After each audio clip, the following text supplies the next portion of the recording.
හොඳයි ළමයි. ඔන්න අද පේපර් එකෙන් අපි ඩිස්කස් කරන්න යන්නේ කොළඹ රාජකීය විද්‍යාලයේ 2020 වර්ෂයේ ගණිතය පේපර් එකේ third term එකේ second paper එකේ ඒ කොටසේ දෙවනි ගාන. හොඳයි. ඔයගලන්ට මේ ගාන දැක්ක ගමන් පේනවා මේක ප්‍රස්ථාර ආශ්‍රිතව තියෙන ගානක්. අපි හදන්න පටන් ගමු බලන්න එහෙනම්. ඒකේ කියනවා y සමානයි එක්ස් වර්ගය ධන එක්ස් ඍණ 3 ශ්‍රිතයේ ප්‍රස්ථාරය ඇඳීම සඳහා සකස් කරන ලද අසම්පූර්ණ වගුවක් පහත දැක්වේ.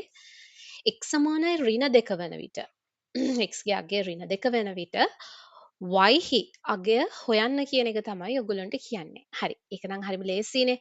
අපිට තියෙන්නේ x ඍණ 2 කියන එක සමීකරණයට ආදේශ කළ ප්‍රස්ථාරය මෙන්න මේ පැත්තට ආදේශ කරලා y ගේ අගය මොකක්ද කියන එක හොයන්න. හරි. අපි ඒක හදමු.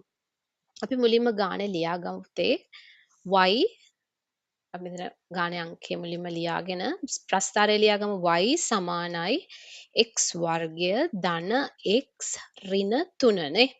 ඒතර අපෙන් අහන්නේ x සමානයි ඍණ 2 වෙන විට y හි අගයනේ. හරි.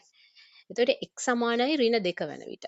එතකොට මොකද කරන්නේ y ගේ අගය හොයන්න මේ x තැන් වලට මොනවද කරන්නේ ඍණ 2 දාන්න ඕනි. එතකොට පළවෙනියටම තියෙන x වල වර්ගය කියන්නේ ඍණ 2 වර්ගය. ධන x කියන්නේ ඍණ 2 ඊළඟට ඍණ 3. මට කියන්න මෙන්න මේ ලියපු විදිහ මේකේ හරිද? හරිනේ. මෙතන x වර්ගය කියන්නේ ඍණ 2 ඍණ 2 වර්ගය. මම මේ ලියපු එක හරිද? වැරදි. මොකද ඔයාලට මේක බැලුවහම මේක රීඩ් කරන්න පුළුවන් විදිහ තමයි පුතේ ඍණ වැඩි කිරීම 2 වර්ගය කියන එක. මේකේ තේරුම මේ 2 කියන එක අයිති මෙන්න මේ දෙකට විතරයි. මේ ඍණට අයිති නැහැ. එතකොට මොකද හිතෙන්නේ? ඍණ වාරයක් 2 වර්ගය කියන්නේ දෙවරක් 2 4යි. ඒතර උත්තරේ කීයද? ඍණ 4යි. නෑ ඒක නෙවෙයි අපිට ඕනි. ඒක නෙවෙයි අපිට උත්තරේ. අපි කියන්නේ x කියන්නේ කවුද? ඍණ 2. එහෙනම් ඍණ 2ේම වර්ගය. හරිම වැදගත් මේක. හරිද? එතකොට ඍණ 2 වර්ගය කීයද? ඍණ 2 වැඩි කිරීම ඍණ 2. ඒ කියන්නේ කීයද? ඍණ ඍණ වැඩි කරාම ධන. දෙවරක් 2 4යි. එහෙනම් මෙතන උත්තරේ කීයද? y සමානයි ඍණ 2 වර්ගය කියන්නේ ධන 4යි. ධනයි ඍණයි වැඩි කරාම ඍණ 2යි ඍණ 3යි. එතකොට y සමානයි වෙනස් ලකුණු දෙකක් තිබෙනවා. ධන මෙතන තියෙන මෙතන තියෙන ඍණ. ලොකු ගානේ පොඩි ගාන අඩු කරලා ලොකු ගානේ ලකුණ යොදනවා. 4න් 2 ගියම 2යි. එතකොට ලොකු ගානේ ලකුණ ධන නිසා ධන 2යි. ඊටසේ ධන 2යි ඍණ 3යි. ධන 2යි ඍණ 3යි කීයද? ධන 2යි ඍණ 3යි සුදු කරා වෙනස් ලකුණු දෙකක්. ලොකු ගානේ පොඩි ගාන අඩු කරනවා. 3න් 2ක් ගියම 1යි. ලොකු ගානේ ලකුණ ඍණ. එහෙනම් උත්තරය මෙතන කීයද? ඍණ 1යි. එතකොට අපිට ලියන්න පුළුවන් මෙතන x සමානයි ඍණ 2 වෙන විට y ගේ අගය කීයද? ඍණ 1යි. හරි. පළවෙනි ගාන හැදුවා. ඊළඟට ඉහත වගුව භාවිතා කර සුදුසු පරිමාණයකට ශ්‍රිතයේ ප්‍රස්ථාරය ඇඳ දක්වන්න. හරි. වෙනද වගේම මං ගාව තියෙනවා මෙන්න මේ වගේ ප්‍රස්ථාර කොලයක් මං ඇඳගෙන. ඔයගලන්ට පේනවා ඇති මේක x යන්නේ ධන 2 ඉඳන් ඍණ 3 පැත්තට y යන්නේ ධන 3 ඉඳන් ඍණ 3. ඔය ටිකනේ තියෙන වැඩිපුරමනේ. right. එතකොට අපි දැන් මම ඇදලා තියෙන එකෙත් එහෙම තියෙන්නේ ඍණ 4 පැත්තට වෙනකන් තියෙනවා x වල. x වල ධන 2 තියෙනවා y ධන 4ක් තියෙනවා. මෙතන පළල ඍණ 5ක් තියෙනවා. ඒතර අපිට මේ දීලා තියෙන දත්ත ටික ලස්සන ඇඳලා යන්න පුළුවන්. අපි අඳිමු බලන්න. x ඍණ 3 වෙද්දි y 3යි. x ඍණ 3 වෙද්දි y 3යි. x ඍණ 3 x ඍණ 3 වෙද්දි y කීයද 3යි. මෙන්න මෙතන නේ. එතකොට x ඍණ 3 වෙද්දි y 3යි කියලා කියන්නේ මෙන්න මෙතන එකක් හැන්දනම් හරි. මෙන්න මෙතන තමයි ඔයගොල්ලෝ අඳින්න ඕනේ ඔයගොල්ලන්ගේ ලක්ෂය. ඊළඟට x ඍණ 2 වෙද්දි y ඍණ 1යි ඍණ 1 වෙද්දි ඍණ 3යි. ඍණ 1 වෙද්දි x ඍණ 2 වෙද්දි y ඍණ 1යි. මෙතන නේ x ඍණ 2 වෙද්දි y ඍණ 1යි. x ඍණ 1 වෙද්දි y ඍණ 3යි. x ඍණ 1 වෙද්දි y ඍණ 3යි. මෙන්න මෙතන. right ඊළඟට බිංදුවේදී ඍණ 3යි එකේදී ඍණ 1යි. බිංදුවේදී x බිංදුවේදී y ඍණ 3යි එකේදී ඍණ 1යි දෙකේදී එයි 3ක්. හරි දෙකේදී 3යි. ඔන්න දැන් මම ලක්ෂ ටික ලකුණු කරගත්තා. මම චුට්ට මේ ප්‍රස්ථාරේ පොඩි කරන්නම්. එතකොට ඔයගලන්ට මම මේක අඳින හැටි හොඳට පේන නිසා. හරි. ඕකේ. දැන් ඔයාලට පේනව නේද කණ්ඩාංක ටික තියෙනවද? මේක පරීස්සමට අඳ ගන්න ඕනි. ඔක තමයි මේකෙන් මට කරන්න අමාරුම වැඩේ. කවන්නේ. ඔන්න හැඳලා බලමු අපි. true. ආවද?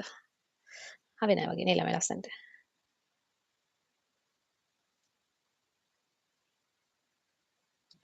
ටිකක් ෂේප් කියලා හිතමු. ඕකේ. right. ඊට පස්සේ මෙතන ඉඳන් එන්න ඕනි මෙතනට.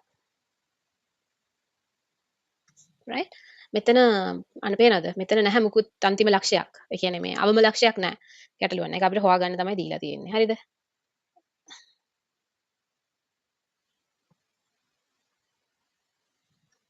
හරි.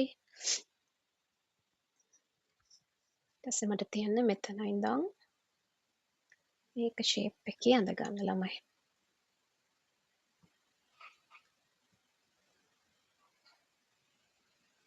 හරි. හරි. එතකොට ඔන්න ඕක තමයි අපිට දීලා තියෙන දත්ත අනුව ප්‍රස්ථාරය. හැබැයි පොඩි ප්‍රශ්නයක් තියෙනවා ඔයගලන්ට පේනවද? මේකේ අවම ලක්ෂයක් නැහැ. නේද? උපරිමයක් නෙවෙයිනේ මේකේ තියෙන්නේ අවමයක් නේ මෙහෙම මෙහෙම ටයිප් වෙන ප්‍රස්ථාර අවමයක් මෙහෙම ටයිප් වෙන ප්‍රස්ථාර උපරිමයක්. දැන් මෙතන අවම ලක්ෂ්‍ය ඛණ්ඩාංක නැහැ. එතකොට පුතේ මොකද අපි කරන්න ඕනේ? අපි ඒක හොයාගන්න ඕනේ. එතකොට කොහොමද හොයාගන්නේ? ඕගොල්ලෝ දන්නවා හොයාගන්නකොට අනිවාර්යයෙන්ම අවම ලක්ෂ්‍ය වැටෙන්නේ මෙන්න මේ දෙක අතරනේ. දැන් ඔයාලට පේනවද මේ දෙක අතර මේක සිමෙට්‍රිකල් ලයින් එක කොහේ හරි අර මේ ලක්ෂ ඒ රේඛාව සම්මිතිකාක්ෂ රේඛාව මෙන්න මේ වගේ තැනකින් වැටෙන්න ඕනේ. එතකොටනේ ගානට මෙහෙම ගිහිල්ලා මෙහෙම එන්නේ. හරි. එතකොට එතනින් එහාට අපි දන්නවා දැන් කියන්නේ දැන් උදාහරණයක් විදිහට අපි ගත්තොත් මෙතනයි මෙතනයි මේ ලක්ෂ දෙක ගත්තොත් මේ දෙන්නගේ හරි මැද තමයි සිමෙට්‍රිකල් ලයින් එක යන්නේ නේ. මෙතනයි මෙතනයි ගත්තොත් මේ දෙන්නගේ හරි මැද තමයි සිමෙට්‍රිකල් ලයින් එක යන්නේ. ඒක ඔච්චර අමාරුවෙන් ගන්න ඕනේ නෑනේ. අපි දන්නවා අනිවාර්යයෙන්ම මෙතනයි මෙතනයි පොයින්ට් දෙකේ හරි මැද තමයි සිමෙට්‍රිකල් ලයින් එක යන්නේ. එතකොට මෙතන තියෙන ඍණ 1යි මෙතන තියෙන්නේ බිඳුවයි. එතකොට ඍණ 1යි බිඳුවයි අතර හරි මැද කියලා කියන්නේ කීයද? ඍණ 0.5. ඒ කියන්නේ මෙන්න මෙතන. මේ ඍණ 0.5 තමයි මේකේ මේ එක. එතකොට මට පුළුවන් මෙන්න මේ රේඛාව තියෙන්නේ. මම මෙතන රේඛාවක් ඇඳගත්තා. එයාව නිකන් ගෙනල්ලා මෙන්න මෙතන තියන්න. මේ හරියටම ඍණ 0.5 ලක්ෂ මේ රේඛාව උඩ. ඒතර ළමයි මේක තමයි අනිවාර්යයෙන්ම එයාගේ සමමිති කක්ෂය වෙන්නේ. එහෙනම් මේක උඩ තමයි අනිවාර්යයෙන්ම කවුද? අවම ලක්ෂයේ ඉන්න ඕනේ. හැබැයි මෙයා මෙතන දින්නේ මෙතන දින්නේ මෙතන දින්නේ කොතන දින්නේ කියන එක අයිඩියා එකක් නැහැ. අන්න ඒක හැබැයි අපිට හොයාගන්න පුළුවන්. දැන් අපි දන්නවා මේ පොයින්ට් එක කීයද 0.5යි. සමමිති කක්ෂය යන්නේ x 0.5. එහෙනම් අපිට තියෙන්නේ අර උඩ සමීකරණයට ආදේශ කරලා x ඍණ 0.5 වෙනකොට y කීයද? තන කියලා හොයාගන්න තියෙන්නේ ප්‍රස්ථාරය. එතකොට අපිට පුළුවන් වෙයි අවම අක්ෂය හොයාගන්න. හරි. අපි දැන් හොයමු බලන්න. කොතනින්ද අපි ආදේශ කරන්නේ? අපි මෙතනින් ආදේශ කරමු. මේකේ දෙකේ මේකේ දෙක. හරිද? අපි ලියමු සමමිතික අක්ෂය සමමිතික අක්ෂය x සමානයි ඍණ 0.5 වේ. එවිට x සමානයි ඍණ 0.5 විට y හි අගය සොයමු. ඇයි x සමාන මේ ප්‍රස්ථාරය අනිවාර්යයෙන්ම x සමානයි ඍණ 0.5 වෙද්දි y හි අගය තෘප්ත කරන්න ඕන. y හරහා යන්න ඕනේ.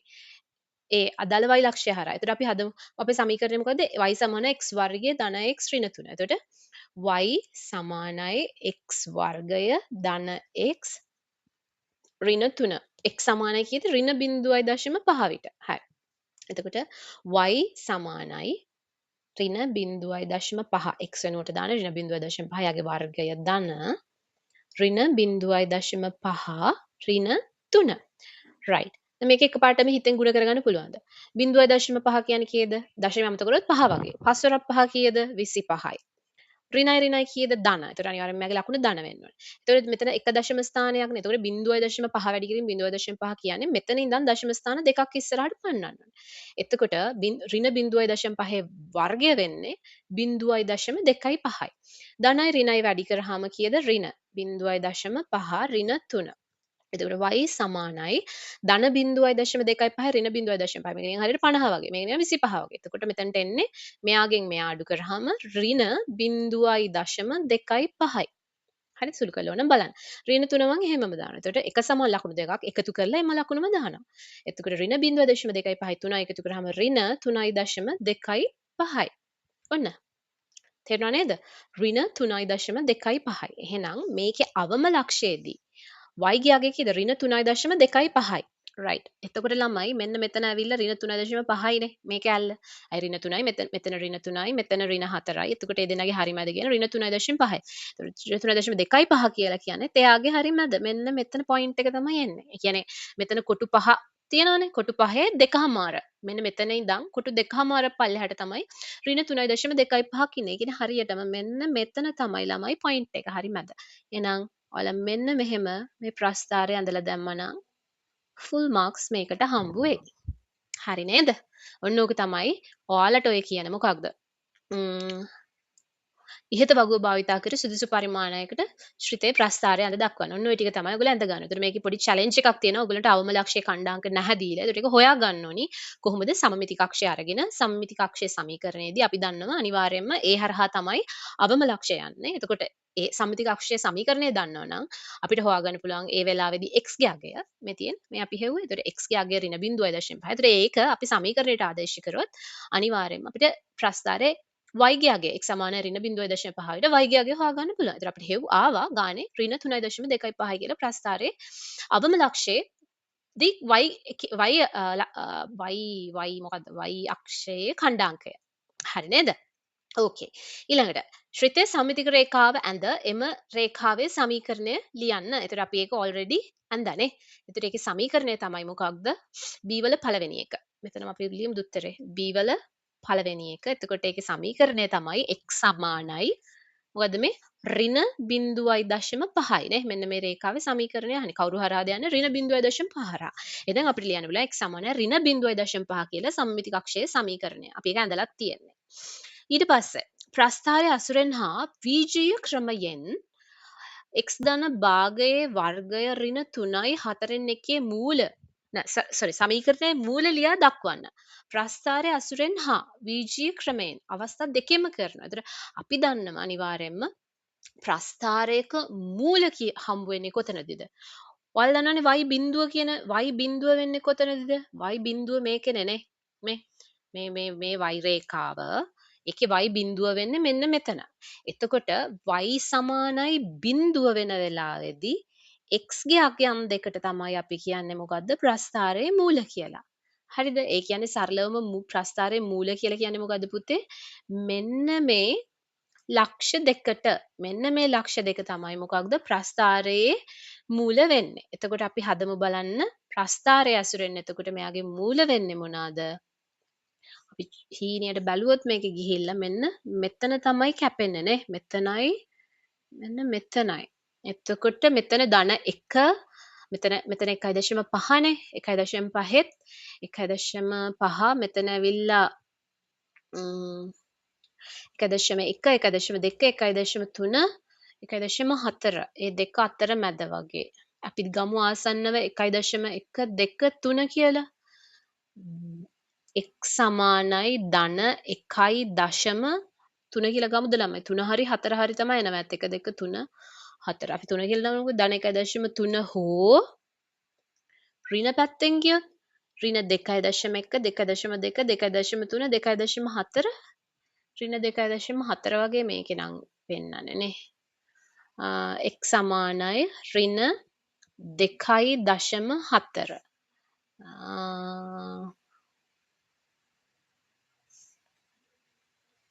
කොහමරි ඔන්න ඕක තමයි මේ ප්‍රස්ථාරයේ මූල වෙන්නේ. එතකොට ඒ කියන්නේ ප්‍රස්ථාරයේ ඇසුරෙන් මූල වෙන්නේ මේක. ඊළඟට කියනවනේ මේක වීජීය ක්‍රමයෙන්ුත් හොයන්න කියලා. එතකොට කොහොමද හොයන්නේ?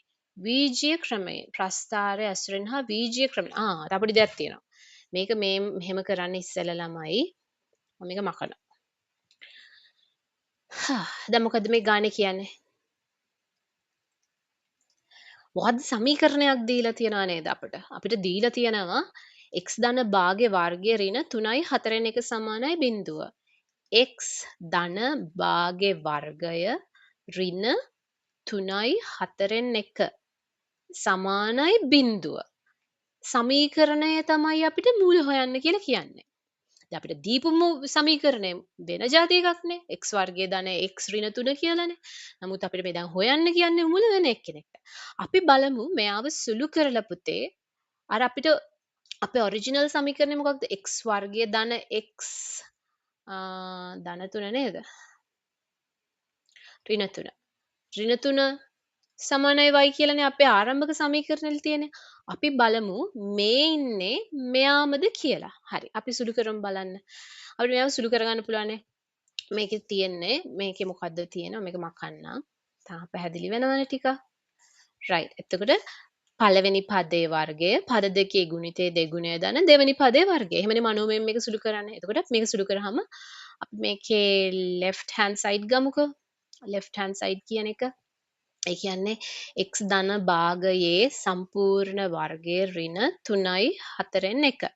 හරි. මේවා වැඩි කරාම වර්ග කරාම මොකද පළවෙනි පදයේ වර්ගය. කියන්නේ x වල වර්ගය. ධන මැද පදේ ධන නම් මෙතන ධන දා ගන්න. පද දෙකේ ගුණිතේ දෙගුණය. x වැඩි කිරීම භාගය වැඩි කිරීම 2. ධන දෙවැනි පදේ වර්ගය. දෙකෙන් එකේ භාගයේ වර්ගය කියලා කියන්නේ 4න් 1යි. ඍණ 3 වරක් 4 12යි 12 එකයි 13යි 13 බෙදීම 4 කියලාම අපි දාගමු මෙතන. දැන් මොකද වෙන්නේ මේ දෙකට මේ දෙක කැපෙනවා. පේනවද? ඒතර x වර්ගය මෙතන x වැඩි කිරීම 1 එන්නේ ධන x. මෙතන කූපෝගු 4යි 4 4ෙන් බෙදුවහම 1යි 1 වරක් 1 1යි. ඍණ 4 4ෙන් බෙදුවහම 1යි 1 වරක් 13 ඍණ 13යි. එතකොට කීයද? x වර්ගය ධන x ඍණ 1 ඍණ 13 කියන්නේ ඍණ 12යි නේ. ඍණ 12 බෙදීම 4. 4 1යි 4 3යි. දැන් හරි. දැන් මේ කවුද ඉන්නේ මේ? x වර්ගයේ ධන x ඍණ 3. දැන් ළමයි අපේ සමීකරණයත් මොකක්ද? y සමානයි x වර්ගය ධන x ඍණ 3. අන්තිමට මොකද වෙලා තියෙන්නේ? මෙයා ඇවිල්ලා මේ අපි ඇඳපු මෙන්න මේ ප්‍රස්ථාරෙම තමයි. ප්‍රස්ථාරය සමීකරණය. එතකොට ප්‍රස්ථාරය සමීකරණය හෙව්වත් එකයි. මෙන්න මේ සමීකරණේ මූල x වල අගය හෙව්වත් එකයි. ඒතර අපිට ප්‍රස්ථාරය අසුරෙන් මෙයාගේ අපි දැන් ඕනේ මෙයාගේ මූලනේ. එතකොට මෙයාගේ මූල. එතකොට අපි මූල හොයද්දී මේ බලන්න ළමයි. දැන් අපි මුලින්ම ලියන්න ඕනේ එම නිසා මොකද්ද? x ධන භාගයේ සම්පූර්ණ වර්ගය ඍණ 3යි 4න් 1 සමානයි බිඳුවෙහි මූල ප්‍රස්ථාරයේ මූල වේ. හරිනේ? ඕකේ. එතකොට දැන් අපි ප්‍රස්ථාරයේ මූල හොයමු. අපි දැන් හෙව්වනේ ඒක ඉස්සෙල්ලානේ. මෙතන එන්නේ කීයද? x සමානයි ඍණ 2.1 2 3 4 කියලා දාන්නම්. හරි?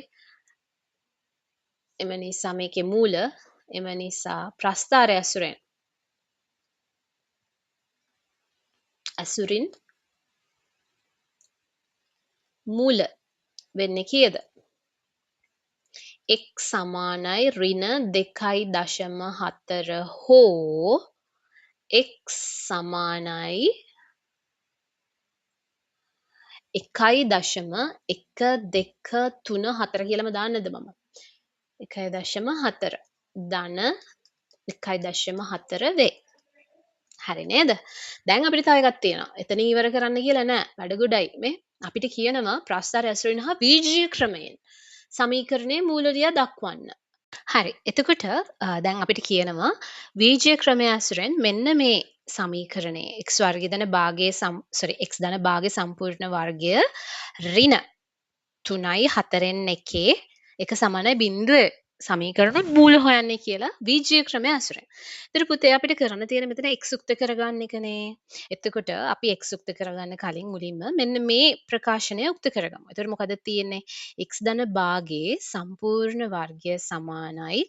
දැන් ඍණ මේ පැත්තට ගෙනිච්චාම මේ පදේ ඍණ අනිත් පැත්තට ගෙනියහම ධන වෙනවා. ධන 3යි 4න් 1 වෙනවා. මේ එතකොට අපි දන්නවා x ධන භාගයේ සම්පූර්ණ වර්ගය සමානයි 3 වරක් 4 12යි 12යි 1යි කීයද 13යි නේ 13 බෙදීම 4 වෙනවා. එතකොට අපිට පුළුවන් මේ දෙපැත්තෙම වර්ගමූල ගන්න. ඇයි x ඉන්නේ මෙන්න මේ වර්ගයත් එක්ක බැඳිලා. ඒතර වර්ගය නැති කරන්න මොකද කරන්නේ අපි දෙපැත්තෙම වර්ගමූලෙ ගන්නවා. ඒතර අපිට ලියන්න පුළුවන් x ධන භාගයේ සමාන වෙනවා කියලා වර්ගමූල 10 මෙයා කවුද? මේ කවුද? වර්ගමූල 13 බෙදීම වර්ගමූල 4. වර්ගමූල 13 නම් අපි දන්නේ නැහැ කියමුකෝ. හැබැයි අපි 4 අගය දන්නවා. 4 වර්ගමූලය කීයද? 2යි නේ. නේද? 4 කියන්නේ 2 වර්ගය. 2 වර්ගයේ වර්ගමූලය කියන්නේ 2. අන්න ඒක අනුව. එතකොට අපිට මේක ලියන්න පුළුවන් මූල 13 බෙදීම 2 ධන හෝ ඍණ. හරි ධන වෙන්නත් පුළුවන් ධන මූල 13 බෙදීම 2 වෙන්නත් පුළුවන් ඍණ මූල 13 බෙදීම 2 වෙන්නත් පුළුවන්. එතකොට අපි දැන් ලියමු ධන පිට මොකද වෙන්නේ x ධන භාගය සමානයි මූල 13 බෙදීම 2 නේ. ඊට පස්සේ මූල 13 බෙදීම 2 එතකොට මෙතන අපිට ලියන්න පුළුවන් x සමානයි මූල 13 බෙදීම 2 ඍණ භාගය නේ. එතකොට මේක සුළු කරාම එන්නේ 2යි මූල 13 ඍණ 1. මේ ධන විට. ඍණ විට මොකද වෙන්නේ? ඍණ විට වෙන්නේ x ධන භාගය සමානයි ඍණ මූල 13 බෙදීම 2. එතකොට x සමානයි මේක එන සුළු කරාම එයි මෙන්න මෙහෙම එකක් නේ. ඍණ මූල 13 ඍණ 1. හරිද? ඒක හරිනේ මේ මේ හැඩේම මෙන්න මෙතන ඍණක් කියන එකයි වෙන්නේ. ඍණ 1. එතකොට දැන් සුළු කරන්න තියෙන. දැන් මූල 13 කියන්නේ කීයද ළමයි? නොදැයි ප්‍රශ්නේ. 3 වරක් 3 9යි 4 වරක් 4 16යි. එතකොට මේ මූල 13 කියන එක අපි පළවෙනි සන්නිකර්ෂණය අසුරෙන් හෙව්වොත් 3 වරක් 3 9යි 9යි 16යි අතරනේ ඉන්නේ නේ. නේද? 9 9 වර්ගමූලය නෙවෙයිනේ. ඔව්. yes. වර්ගමූල 9යි වර්ගමූල 16යි අතරට ඉන්නේ. නේද? ම්, ඊට පස්සේ ඒ කියන්නේ මෙතන 3 වර්ගමූල 9 කියන්නේ 3 වර්ගමූල 16 කියන්නේ 4. එතකොට මූල 13 ඉන්නේ 3යි 4යි අතර. එතකොට කීයද? කැල්ල. එතකොට අපි මෙයා ළඟ 9 මේ දෙන්න අතර ગેප් එක 9 10 11 12 13 4යි මෙතන 13 14 15 16 13 මෙතන 3යි. එතකොට අපි බලමුද 3 කීයද? අපි බලමු නිකන් 3.5 වැඩි කිරීම 3.5 කීයද කියලා. පස්රපසෙන් පහදන දෙයක් විතර 5 3 15යි 16යි 17යි බිංදුවයි 3 පහලෙන් පහදන එකක් විතරයි 3 3 9යි 10යි 5යි 2යි 2යි 1යි 12.25යි. එතකොට 3.6 වැඩි කිරීම 3.6 බලමු 3ක් 6 18න් 8 දානවා එක sorry 6ක් 6 30න් 6 දානවා 3ක් ඉතුරුයි 6 වරක් 3 18 දාන 20 21 බිංදුවයි 3ක් 6 18න් 8 දාන එකක් ඉතුරුයි 3 3 9යි 10යි 6යි 9යි 2යි 1යි 12.9යි 6ක්. එහෙනම් මේක තමයි ළඟ ඇත්තේ. හරිද? එහෙනම් අපි මේක මෙහෙම කරමු. 3 මූල 13 කියන්නේ 3.6. ඍණ 1 බෙදීම 2. එතකොට කීයද 3.6න් එකක් ගියාම 2.6. 3.6න් එකක් ගියාම 2.6 බෙදීම 2. 2ට 2 1යි 1.3යි. මේක x සමානයි ඍණ 3.6 මූල 13 කියන ඍණ 3.6 ඍණ 1 බෙදීම 2. ඒ කියන්නේ කිද ඍණ 4.6ක්. ඍණ 2.3. ළමයි ඍණ 2.3 තමයි නියලි එන්නේ. නේද? ඍණ 2.3යි ධන 1.3. අපිට ආවේ මේ ප්‍රස්ථාරයෙන් ඍණ 2.4යි ධන 1. මෙන්න මේක අපි 3 දාගමු ළමයි. හොර වැඩක් ඒක නං ඈ. අර අපිට පැටලි තිබ්බේ 3 දෙන්නේ මොකක්ද දෙන්නේ එකක ඔන්න ඕක මෙන්න මෙහෙම දාගමු. හරි. මට නම් මොකක්ද ලේසි ඒගොල්ලන්ට මොකක්ද අමාරුයි කනේ. කොහොම හරි. ඔන්න දැන් අපි VGA ක්‍රමය ඇසුරෙනුයි ප්‍රස්ථාරයේ ඇසුරෙනුයි දෙකෙන්ම ඔය කියන විදිහට මූල හෙව්වා. මෙන්න මේ මූල 13ට පළවෙනි සන්නිකර්ෂණයට මම ටාර් ගාලා හොයාගත්තා. ඕක තමයි මේ කැලේ උත්තරේ වෙන්නේ. ඊට පස්සේ කියනවා ප්‍රස්ථාරයේ අවම ලක්ෂයේ ඛණ්ඩාංක ලියා. හරි. දැන් ඒක අපිට පුළුවන්නේ ප්‍රස්ථාරය ගත්තාම අවම ලක්ෂය කියන්නේ කීයද මේ කෑල්ල කීයද පුතේ මේක අපි හොයාගත්තා ඍණ 3.25යි. එයාගේ x එන්නේ 0.5 ඍණ 0.5 අවම ලක්ෂයේ ඛණ්ඩාංක කීයද? කීවෙනි ගානටද උත්තරේ? තුන්වෙනි ගානට උත්තරේ. ඒ ගාන ටිකක් දිගයි. තුන්වෙනි ගානට උත්තරේ කීයද? ඛණ්ඩාංකනේ අපෙන් අහන්නේ ඍණ 0.5යි ඍණ 3.25යි තමයි අවම ලක්ෂයේ ඛණ්ඩාංක වෙන්නේ. ඒක හරිනේ නේ? අවම ලක්ෂය වෙන විට ඛණ්ඩාංක වෙන්නේ ඕක. ඊට පස්සේ මොකද කියන්නේ? අපිට කියනවා තව එකක්. ඉවරයක් නැහැ. හරිද? තව කියනවා y ධන 5 සමානයි x වර්ගය ධන x ඍණ 3 මේ මේ කෑල්ල මෙහෙමම තියෙනවා හැබැයි මෙතනට මොකද වෙලා තියෙන්නේ ධන පහක් එකතු වෙලා නේ. ඕකනේ කියන්නේ. y ධන 5 සමාන x වර්ගීය ධන x ඍණ 3 ශ්‍රිතයේ අවම ලක්ෂයේ ඛණ්ඩාංක අපෝහණය කරන්න වැදගත්ම වෙන්නේ මොන ඇසුරෙන්ද? මේ ඇසුරෙන්. මේ ඇසුර කියන්නේ ප්‍රස්ථාරයේ අවම ලක්ෂයේ ඛණ්ඩාංක ඇසුරෙන්. මේ ඒ ඇසුරෙන්. ප්‍රස්ථාරයේ අවම ලක්ෂයේ ඛණ්ඩාංක ලියා ඒ ඇසුරෙන් තමයි මේක ගන්න ඕනේ. පුතේ ඔයගලන්ට පේනවද මේක දැන් මං නිකන් මේක ලියාගත්තොත් මේක වෙනම සමීකරණයක් වගේනේ. හරිද? මම මේක ලියාගත්තොත් මෙන්න මෙහෙම. මම මෙතන ලියන්නම්. හරිද? මට ඒක ලේසි නිසා. මම මේක ලියාගත්තොත් y ධන 5 සමානයි x වර්ගය ධන x ඍණ 3නේ. හරිද? මෙතනින් අපිට දීලා තියෙනව නේද x වර්ගය ධන x ඍණ 3 සමානයි y කියලා. මම මෙතනට ඒ වෙන y කෙනෙක්නේ. මම මෙතනට දාගන්නම් y1 කියලා. හරිද? මට නිකන් මං හිතා ගන්නවා මම මෙතන හරි y1 සමානයි y1 ධන 5 සමාන x වර්ගය ධන x ඍණ 3 කියලා. එතකොට මට x වර්ගය ධන x ඍණ 3 කියන එක මෙන්න මෙයාට අනුව ලියන්න පුළුවන් නේද y කියලා. එහෙනම් මට ලියන්න පුළුවන් නේද මේක y1 ධන 5 සමානයි y කියලා. ඒ කියන්නේ මේ තියෙන්නේ අපේ අලුත් සමීකරණයක් කියලා හිතන්නකෝ. දැන් අපෙන් අහන්නේ මෙන්න මේ අලුත් සමීකරණයේ අලුත් සමීකරණයක් දීලා මේ අන්න එයාගේ අවම ලක්ෂයේ ඛණ්ඩාංක අපෝහණය කරන්න මෙන්න මෙයාගේ කලින් එක්කිනාගේ අවම ලක්ෂයේ ඛණ්ඩාංක ඇසුරෙන්. ඒතර මට ලියන්න පුළුවන් මෙතන y1 කියලා දාගත්තොත් y1 ධන 5 සමානයි y කියලා. y කියලා කියන්නේ කවුද? මෙතනින් අපිට පේනවා ඔයාලට පේනවා නේද මේක? x වර්ගය ධන මේ මෙතන y සමානයි මොකක්ද? x වර්ගය ධන x ඍණ 3. එහෙනම් මම මෙතන ලියාගත්තා මොකද y1 කියලා කියන්නේ අලුත් සමීකරණයක්. y1 කියලා කියන්නේ y ඍණ 5. ඔන්න මගේ අලුත් සමීකරණය. y අසුරෙන් ලියාගෙන තියෙන්නේ. හරිද? හරි. දැන් මම මේකෙන් ඔයාලට කියලා දෙන්නම් මොකක්ද මේ කියන්නේ කියලා. මම මේක මතනත් ලියන්නද ටාර්ග් ගාලා. මොකද්ද අපි දන්නවා ඒගොල්ලෝ අපිට දීලා තියෙනවා y ධන 5 සමානයි x වර්ගය ධන x ඍණ 3. සමීකරණය මේ කියන්නේ මේ සමීකරණය අලුත් සමීකරණයක් right එයාගේ අගය එයාගේ අවම ලක්ෂයේ අගය අවම ලක්ෂයේ ඛණ්ඩාංකවල අගය මෙයා ඇසුරෙන් අපෝහණය කරන්න කියලා. ඒකට පුතේ දැන් එකක් තමයි මට මෙයාව ලියා ගන්න පුළුවන්. අපි කලින් අපිට ඔරිජිනල් සමීකරණය මොකද දුන්නේ? y සමාන x වර්ගය ධන x ඍණ 3 කියලා. මම ඒ නිසා මේ කැලල වෙනුවට y දා ගන්නවා. මෙතනට දාගන්නවා ඒගොල්ලෝ දීලා නැහැ. මේගොල්ලෝ දීලා තියෙනවා y කියලා. මම මෙතන දානවා y1 කියලා. මොකද මේ අලුත් සමීකරණයක්.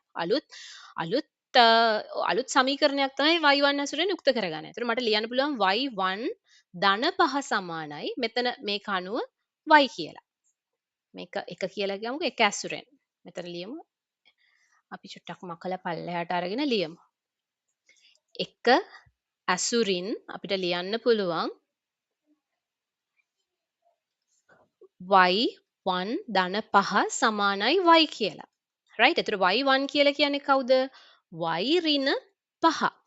එහෙනම් පුතේ මතක තියාගන්න පළවෙනි සමීකරණේ y ගේ අගය පළවෙනි සමීකරණේ. ඒ කියන්නේ මෙන්න මේ සමීකරණේ. හරිද? y ගේ අගය.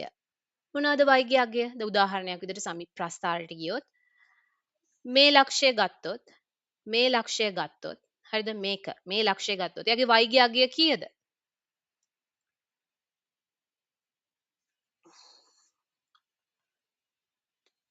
right මෙතන මේ පොයින්ට් එක ගමුකෝ අපි නිකන් උදාහරණයකට මෙතන ගත්තොත් මෙයාගේ y ගේ අගය කීයද? y කියන්නේ ඍණ 1යි. මේ මෙතනට අනුව ඍණ 1යි. හරිද? මේ ඍණ 1යි. එතකොට y කියන්නේ සරලවම පුතේ මේ ප්‍රස්ථාරය. අපි මේ අඳපු ප්‍රස්ථාරයට එහෙම නැත්නම් ශ්‍රිතයට තමයි y කියලා කියන්නේ. එතකොට අපිට අලුත් ප්‍රස්ථාරේ ඔය y1 ධන 5 කියලා එක දුන්නේ.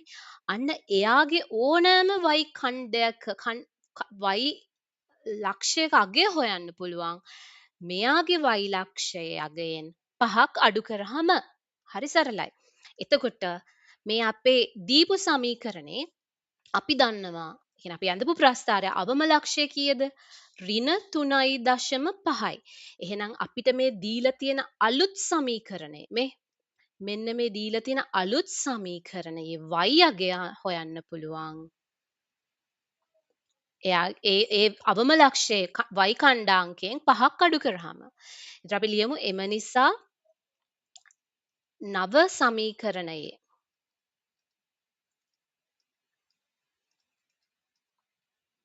අවම ලක්ෂයේ y කණ්ඩාංකය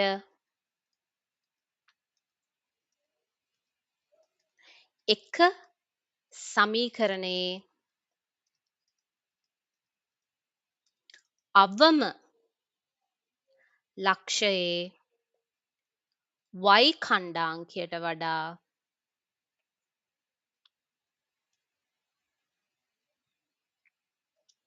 පහක් අඩු වේ.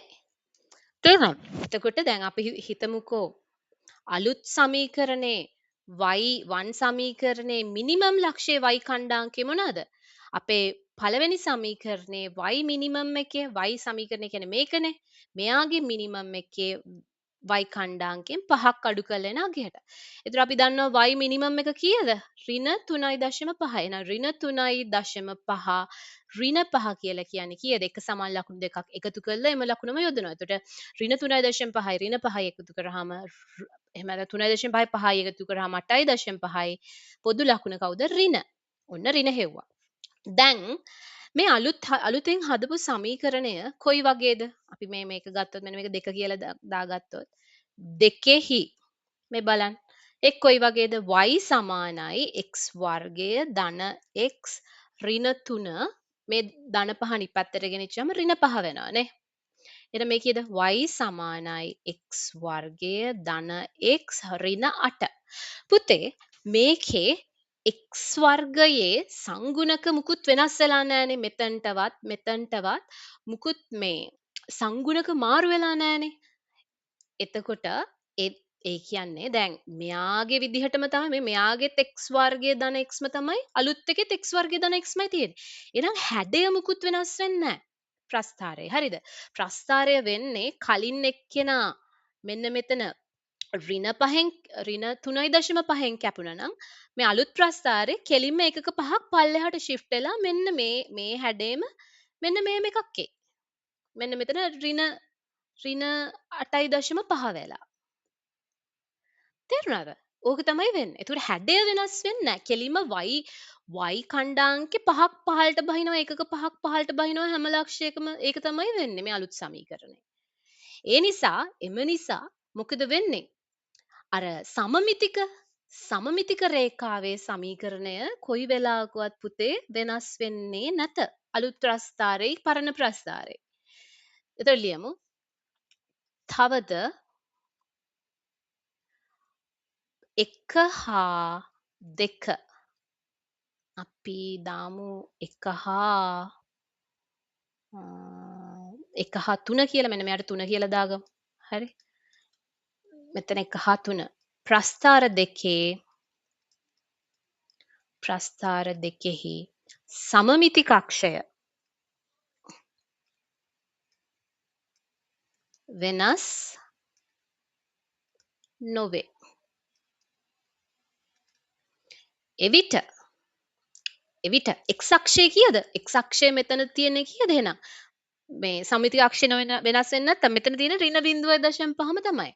එම නිසා අලුත් සමීකරණේ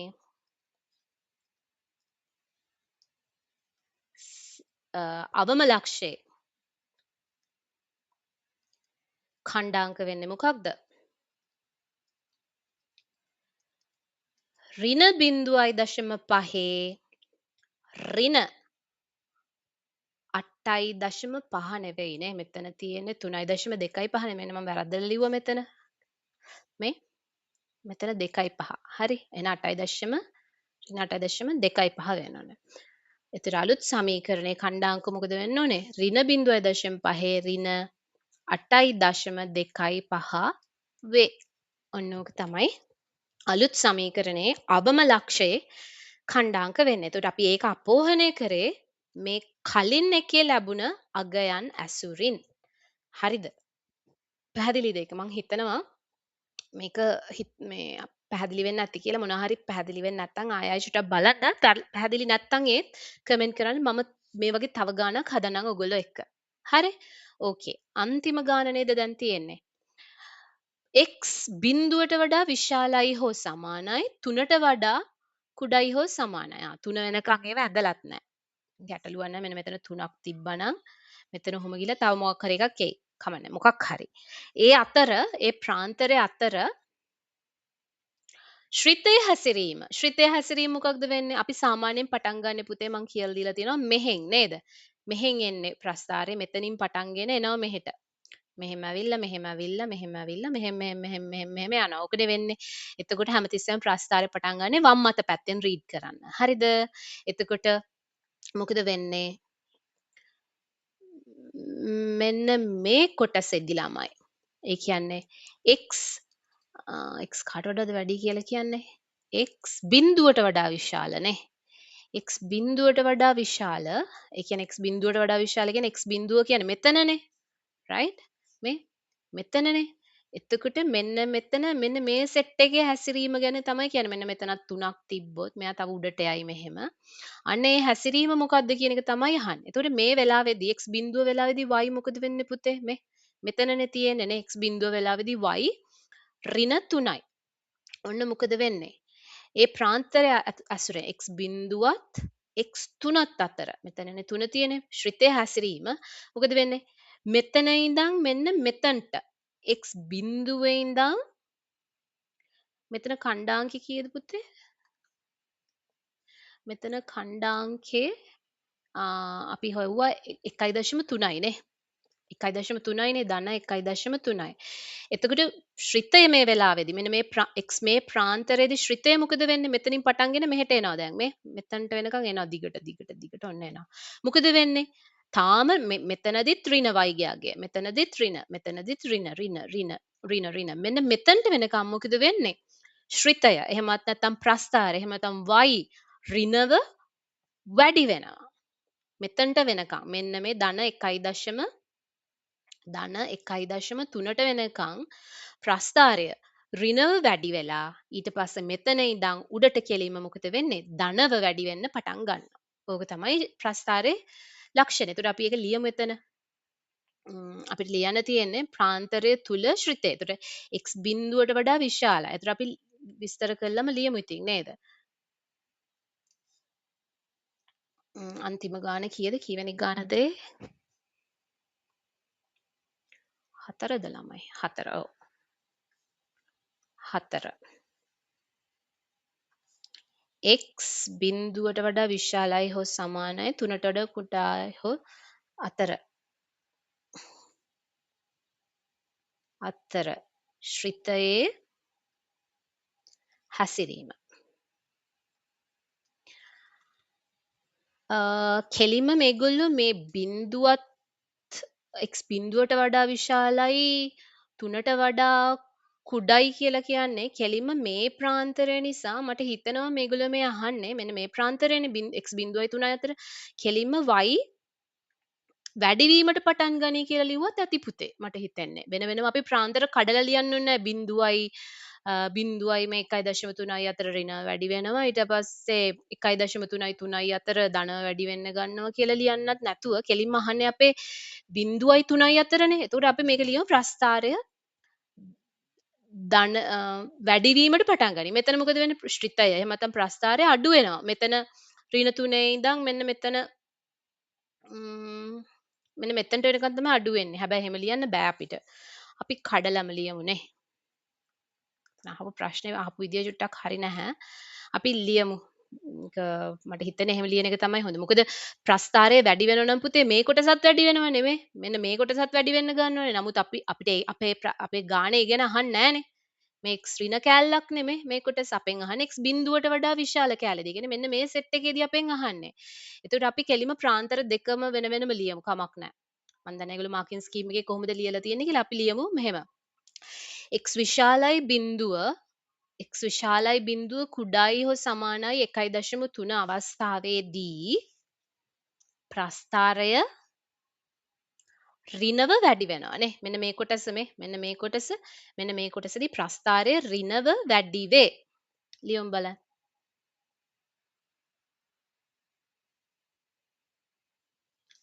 x බිඳුවට වඩා බිඳුවට සමාන හෝ විශාල කුඩා x 1.3ට වඩා කුඩායි හෝ සමානයි. මෙතන සමානයි නැහැ. හරිද? සමාන අවස්ථාවේදී ගානට y බිඳුවයිනේ. අවස්ථාවේදී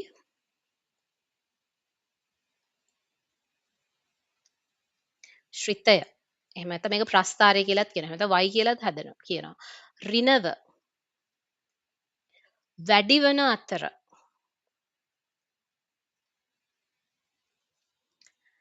x 1.3ට වඩා විශාල කුඩයි හෝ සමානයි 3 අවස්ථාවේදී ශ්‍රිතය y ධනව වැඩි වේ. එතකොට අපි අරහමත් ලියමු. පොදුවේ ගත් විට x බිඳුවට වඩා විශාලයි හෝ සමානයි 3ට වඩා කුඩා හෝ සමාන අවස්ථාවේදී ශ්‍රිතය වැඩි වේ. මට හිතෙනවා මේ උත්තරේ ලිව්වොත් ඇති කියලා. මෙහෙම කඩ කඩ ලියන්න අවශ්‍යතාවයක් නැහැ. ශ්‍රිතය කොහොම හරි මේ අවස්ථාවේදී මොකද වෙන්නේ? වැඩි වෙනවා. මෙතනත් වැඩි වෙනවා තමයි මේ. ඔයාලට පේනවද? මේ කෑල්ලෙදිත් වැඩි වෙනවා තමයි. මෙන්න මේ කෑල්ලෙදි මේ කෑල්ලෙදිත් වැඩි වෙනවා තමයි. හැබැයි අපෙන් අහන්නේ යා ගැන නෙවෙයිනේ. අපෙන් අහන්නේ මෙන්න මේ 3 වෙනකන් යන කෑල්ල ගැනනේ. x බිඳුවට වඩා විශාල. දැන් මේක 3ට වඩා යනවනම් මේ තව උඩට යයි. හරිද? ඒවා අපි අඳින්නෙත් නැහැ. නමුත් මේ තිස්සෙම මේකේ බැක් කී එකෙන් ගියාම පල්ලෙහාට එනවා. නමුත් මෙන්න මේ පරාසය තුල y ශ්‍රිතය මොකද වෙන්නේ? වැඩි වෙනවනේ. ඕක තමයි මං හිතන්නේ එක්ස්පෙක්ට් කරන ආන්සර් එක ඔයගොල්ලොන්ගේ. ඒක ලිව්වත් හරි. හරි නේද? ඕකේ. ඔන්න ඕක තමයි උත්තරේ. හොඳයි ළමයි. එහෙනම් අපි ඊළඟ වීඩියෝ එකෙන් මේකේ 3 වෙනි ගාන කතා කරමු. ඒ වගේම ඔයගොල්ලෝ තාම අපේ channel එක subscribe කරලා නැත්නම් subscribe කරලා යාළුවෙක් එක්ක share කරන්නත් අමතක කරන්න එපා. ගිහින් එන්නම් හැමෝටම සුබ දවසක්.